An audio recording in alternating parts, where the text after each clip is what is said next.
Continuando con esta segunda parte de este video sobre el Perú borbónico, tenemos que ver nuevamente, ¿no? Retomar las reformas comerciales. El objetivo de la reforma comercial, ¿cuál era? Recuperar el comercio con sus posiciones de ultramar. En este caso, arrebatándoselo a ingleses y franceses. Y en combatir el contrabando, ¿no? Que hasta nuestros días es un mal que atenta contra la recaudación de impuestos en un país, ¿no? Porque el contrabando es el ingreso de productos, ¿no?, de manera ilegal a un país sin pagar impuestos. Por ello, ¿no?, Carlos III emitió una legislación innovadora, ¿no? Leyes nuevas en 1778. Por ello, que se caracterizó por la liberalización del comercio, lo que permitió la apertura de nuevos puertos tanto en España como en América.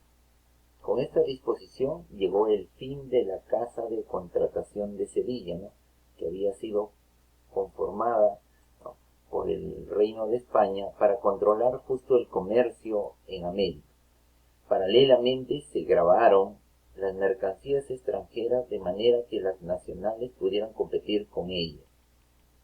O sea, se dio preferencia a las mercancías producidas a nivel local y se gravó o se impuso impuestos a las mercancías extranjeras. Lo que con esta medida se dio inicio a un sistema proteccionista. El comercio entre las colonias hispanoamericanas se intensificó, aunque con algunas restricciones que buscaban proteger el ingreso de productos españoles. Sin embargo, en líneas generales, las reformas fueron un éxito hasta fines del siglo XVIII, en que los productos ingleses fueron sustituyendo a los productos españoles y locales, ¿no? A partir del siglo o fines del siglo XVIII, ¿no?, los productos ingleses fueron sustituyendo, ¿no?, a los productos españoles y locales, ¿no?, quizá por su calidad, su menor precio. Entonces, así se dio estas reformas comerciales. Y en este caso también tenemos que ver las reformas tributarias. Uno de los intereses de la monarquía borbónica fue de aumentar la rentabilidad de sus colonias, ¿no? Es decir, que ver la forma como suministren, ¿no?, más beneficios económicos a la metrópoli. Para ello era indispensable reordenar el sistema de recaudación tributaria, cuya eficacia era cuestionada debido a que una evidente evasión y fuga de impuestos. Para ello se crearon, ¿no?, las aduanas de Cochabamba, La Paz, Buenos Aires y Arequipa entre 1774 y 1780.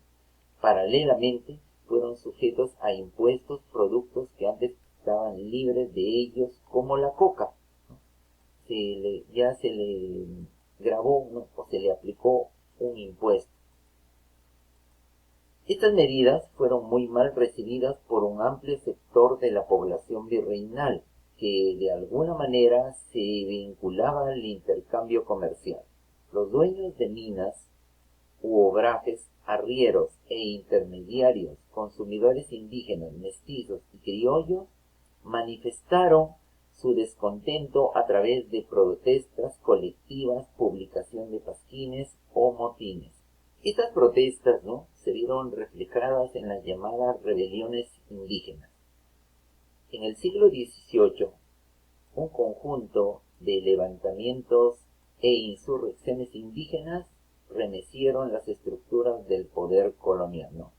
Levantamientos e insurrecciones indígenas. Estas rebeliones se produjeron debido al malestar social que provocaron las medidas reformistas aplicadas por los Borbones. Hace ya un siglo, ¿no?, de las rebeliones. En el siglo XVIII es conocido como el siglo de las rebeliones, pues, según la historiadora Scarlett O'Phelan, se produjeron casi 100 levantamientos en contra de las autoridades españolas, ¿no?, o coloniales. ¿Cuáles fueron los motivos para estas rebeliones? Los motivos principales fueron dos. los abusos de los corregidores en el sistema de repartimiento y la introducción de las reformas borbónicas. Estos fueron dos de los principales motivos para estos levantamientos contra las autoridades coloniales. Las dos rebeliones indígenas más importantes fueron las de Juan Santos Atahualpa y la de Túpac Amaru II. Es importante señalar que estos movimientos surgieron dentro de lo que el historiador Franklin Pease llama la formación de un movimiento mesiánico inca, que señalaba la vuelta de una autoridad indígena que reordenaría el mundo, que desplazaría a los españoles y instalaría el Tahuantinsuyo. Bajo estas circunstancias se produjo la rebelión de Juan Santos Atahualpa. Juan Santos Atahualpa lideró en 1742 un movimiento rebelde que involucró a diversas etnias de la sierra y la selva, en este caso a xanincas, amueyas, machigüenguas, conibos, piros. El levantamiento se originó en la región del Gran Pajonal y se extendió a las actuales regiones de Huánuco, Pasco, Junín y Ayacucho. La rebelión buscaba la expulsión de los españoles y los africanos de los Andes, la desaparición del reparto de mercancías y la mita, además de la instauración de un nuevo orden basado en las tradiciones prehispánicas. Es decir, ¿no?, todas las tradiciones antes de la llegada de los españoles, ¿no?, a América. El rebelde se autodenominó Inca, pero a la vez usó símbolos cristianos como los crucifijos. Así buscaba la adhesión tanto de aquellos más tradicionales que veían positivamente el uso de ideas o conceptos andinos como de aquellos otros ya evangelizados. Y acá tenemos una pintura del siglo XVIII que representa a Juan Santos Atahualpa reunido con un grupo de franciscanos. Esta rebelión tuvo consecuencias. Después de una década de intentos por reducir la rebelión, las milicias del virrey abandonaron la zona y se atrincheraron en Chanchamayo y Oxapampa para evitar la expansión del movimiento.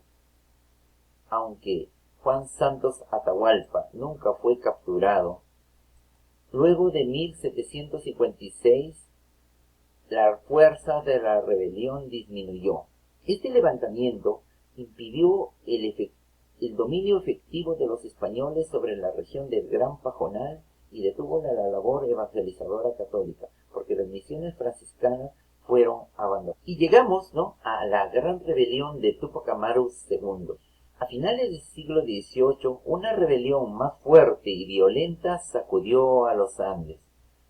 El 4 de noviembre de 1780, José Gabriel Condorcanqui, Curaca de Tinta, Tungazuca y Surimana apresó al corregidor Antonio de Arriaga y 6 días después ordenó su ejecución, ¿no?, es decir, su muerte. Condorcanqui se hizo llamar Túpac Amaru II, pues se proclamaba descendiente de Túpac Amaru I, el último de los incas de Vilcabamba, ejecutado por el virrey Toledo 2 siglos antes. Túpac Amaru II era un curaca prestigioso y acomodado. Se dedicaba al arriaje de un gran número de mulas a través de toda la Sierra Sur, pero que se vio afectado, al igual que el resto de la población, por el aumento de la explotación y de la presión fiscal que promovieron las reformas borbónicas. A través de este mapa podemos observar el área de influencia de las rebeliones, ¿no? Y acá tenemos en la leyenda, por ejemplo, ¿no?, en este primer recuadro, el reino de Juan Santos Atahualpa, que justo estaba ubicado, ¿no?, en lo que actualmente podríamos ser la selva peruana. Lo segundo, de color naranja, el área de rebelión de Túpac Amaru II, ¿no?, de las provincias o territorios del sur de lo que actualmente es nuestro país. Otros focos de rebelión también se dieron en Tarma, Huancavelica, ¿no?, y entre lo que podríamos considerar ahora Tacna y Arica. Y también hubo rebeliones locales, ¿no?, como en Trujillo, en la Intendencia de Trujillo, entre 1775 y 1779. Tenemos que ver también el contexto de la rebelión. Las reformas borbónicas empezaron a ser aplicadas en el Perú desde 1776.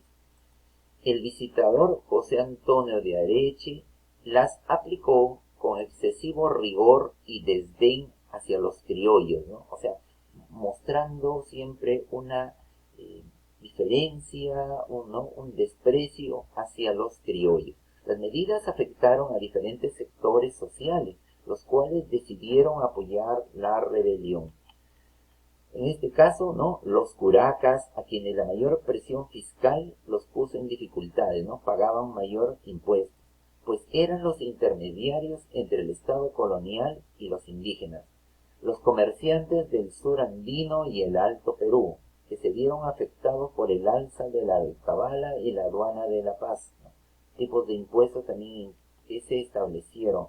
Las comunidades indígenas que pagaban tributo destinaban fuerza de trabajo a las mitas y debían pagar los exorbitantes precios de reparto de los corregidores. Y un último grupo integrado por los mestizos, a quienes preocupó la intención de Areche de imponerles un tributo similar al indígena, ¿no? Y acá tenemos una imagen de Túpac Amaru II.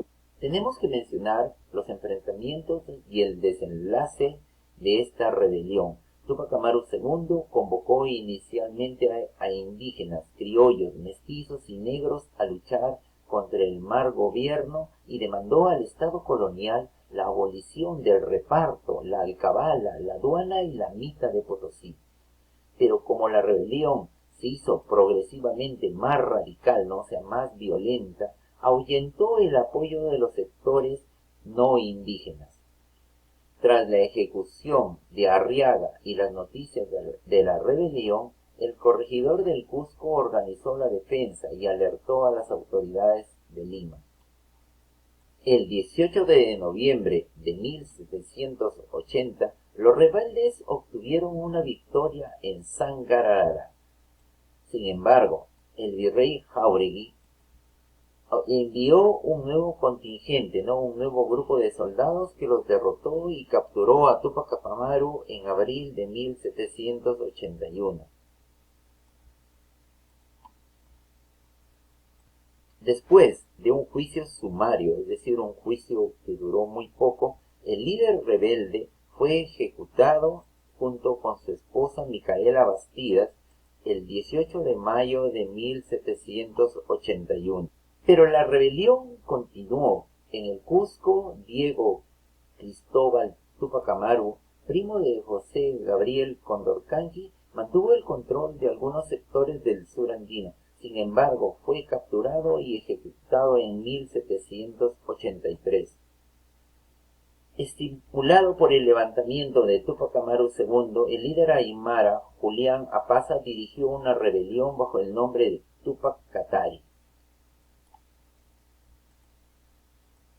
Este líder formó un ejército de casi 40.000 hombres que cercó la ciudad de La Paz en 2 ocasiones, en 1781. Después del fallido sitio, Apaza fue capturado y condenado a muerte el 13 de noviembre de 1781. Las consecuencias de la rebelión. La rebelión de Túpac Amaru II causó la muerte de aproximadamente 100.000 personas, lo que ocasionó un nuevo colapso demográfico que afectó al sur andino. Las autoridades españolas tomaron, ¿no?, diversas medidas, ¿no?, para prohibir, ¿no?, una serie de medidas, ¿no?, que se aplicaron a las poblaciones